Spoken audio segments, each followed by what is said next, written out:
First up, we're kicking things off with a banger of an episode. This one is a classic. It's SpongeBob Meets the Strangler. And believe it or not, I've got 4 mistakes in this one episode, dude. Let's get into it.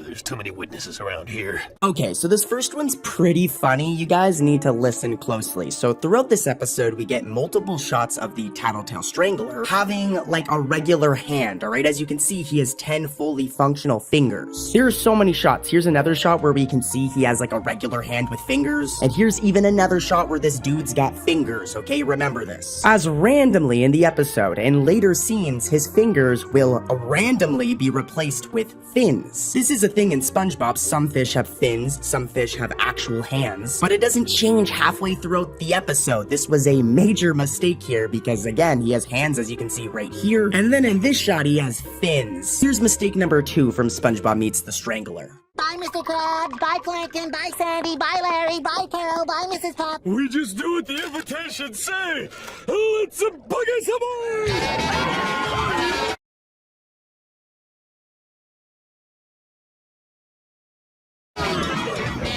This next one's pretty straightforward. First, let's take a look at a PNG of Pearl, all right, Mr. Krabs' daughter, Pearl the whale, right here. And you'll notice that her face has this white area right here. This part of her face is white. Remember, it's white. As when Pearl enters the party for the second time, that white part of her face is randomly colored gray. It's not that big of a deal, like you wouldn't notice this while watching the episode, but look at this side by side, and yeah, they got Pearl's design incorrect in this one shot. And poor Pearl, man, hopefully it goes back to normal. I've got more though. Here's mistake number 3.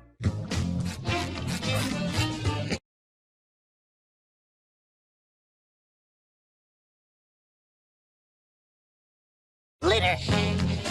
Looks like someone missed the trash basket, huh, Mr. Candy Wrapper?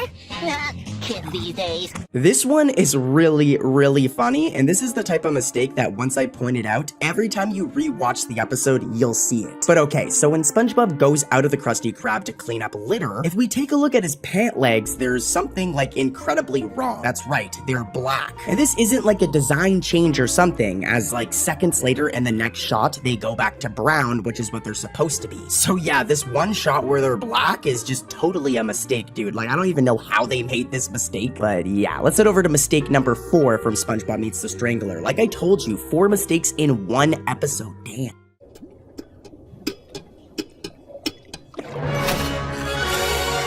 Another day, another migraine. Okay, this one's light, to be fair, but come on, like the past 3 I just covered were really bad mistakes. This one is admittedly light, but it's closer to the beginning of the episode. Now, before SpongeBob puts his slip in to time in or check in for work, this clock right here is moving, all right? Remember, it's moving. But after SpongeBob puts in his slip, the clock just stops moving randomly, which is not what would happen. The clock would just keep on going because it's a regular clock, so like, what? This one seems like more of an animation glitch. I don't think it was a mistake. But hey, mistakes happen, glitches happen, and we've got plenty more coming up. And guys, just so you know, the mistakes coming up are even worse than any of the 4 I just covered. So stay tuned. Let's head over to another episode. That little brat's throwing perfectly good money away!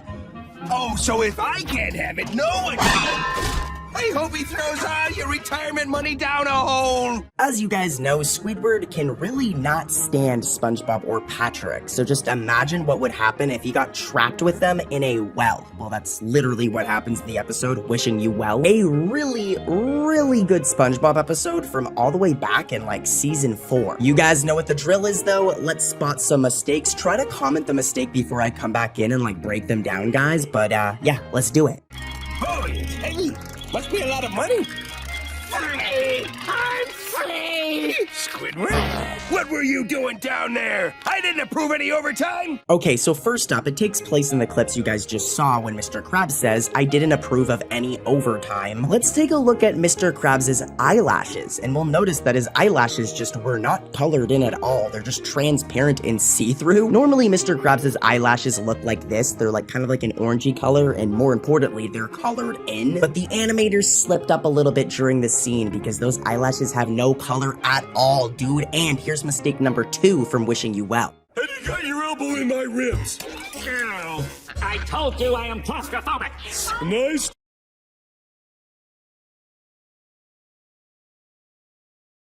Try, Squidward, but there's no Santa Claus here. So as I mentioned at the beginning, in this episode, SpongeBob, Squidward, and Patrick all get trapped in this well together, alright? And when they're all trapped down there, you'll notice that Squidward is wearing his brown shirt, alright? This shirt right here, that he literally always wears. Now, here's the problem. We eventually get this shot where Patrick is sitting on Squidward, which would be terrible. Imagine Patrick's big booty sitting on you, that yacht. I'll pass. But in that shot, if you look closely, Squidward is randomly missing his brown shirt, despite wearing it in all of the other scenes prior and after. Like literally, if we jump to just a couple of seconds before this, he's wearing the shirt, and then when Patrick is sitting on him, his shirt is just gone. So very, very weird mistake here, and I've got more. Here's mistake number 3 from Wishing You Well. What do you say, Patrick? Are you ready to dig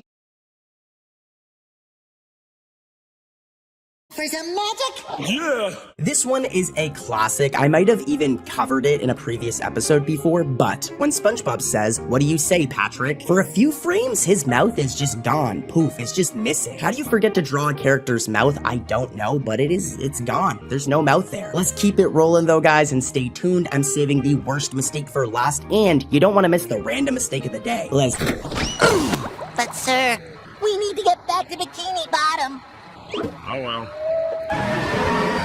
Where is this SpongeBob? Rock Bottom.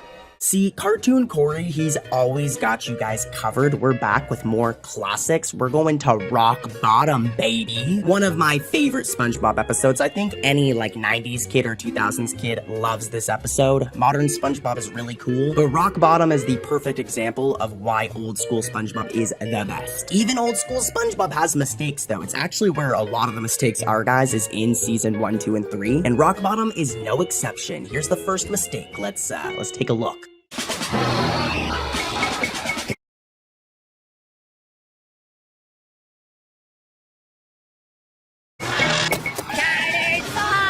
This first one is kind of minor. As you guys know, SpongeBob is a sponge, so he has pores all over him. He has these holes, and they're all usually in the exact same place. Like, look at this shot of SpongeBob from the first episode. Look at where the holes are, and then look at this shot from like a modern day episode of SpongeBob. The holes or pores are always pretty much in the exact same area. Well, in one scene in this episode, when SpongeBob is sneaking up on the bus, look, his holes are missing. He just has like none of them. There might be a few there that I can't see due to the angle, but for the most part, he's missing his pores, which is probably due to some laziness by the animators, but I mean, it was like 1999. I'll give them a break. 2D animation's really hard.